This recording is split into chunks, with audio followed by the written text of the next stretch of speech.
In today's video, I'm going to teach you how to transfer your Google Calendar to another Gmail account easily.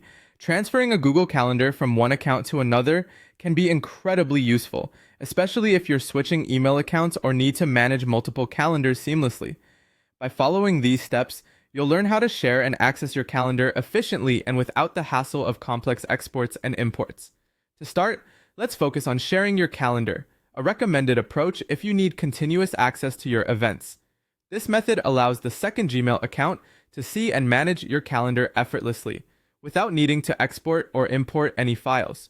The first step is to go to your Google Calendar. Make sure you log in with your original Gmail account, the one currently hosting your calendar. Once you're in, look at the left sidebar where all your calendars are listed and hover over the calendar you wish to transfer. You'll notice 3 vertical dots appearing, click on them, and then select Settings and Sharing from the drop-down menu.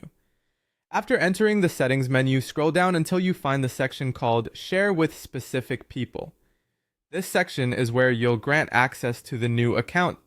Click on Add People, and here you'll need to enter the email address of your new Gmail account, the one you want to transfer your calendar to. Now, it's important to decide on the permission level you wish to grant. You have 2 primary options. The first is See Only Free Busy, which means the new account can only view your availability, perfect for when you want limited visibility. The second option is Make Changes to Events, which gives full edit access and is ideal if you need comprehensive control over the calendar from the new account. Once you've chosen the appropriate permission level, click Send. Your next task is to log in to your new Gmail account. Once you're logged in, check your inbox. You should see an invitation from Google Calendar.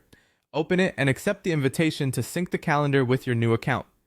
An excellent advantage of this method is that any changes made in the original calendar will automatically sync with the new account, making management more efficient.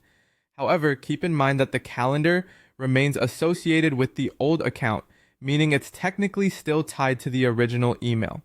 With these straightforward steps, you have successfully shared your calendar, allowing your new Gmail account to access and manage it with ease. This approach simplifies the process, ensuring you have continuous access without interruptions or data loss. Thanks for watching and happy scheduling.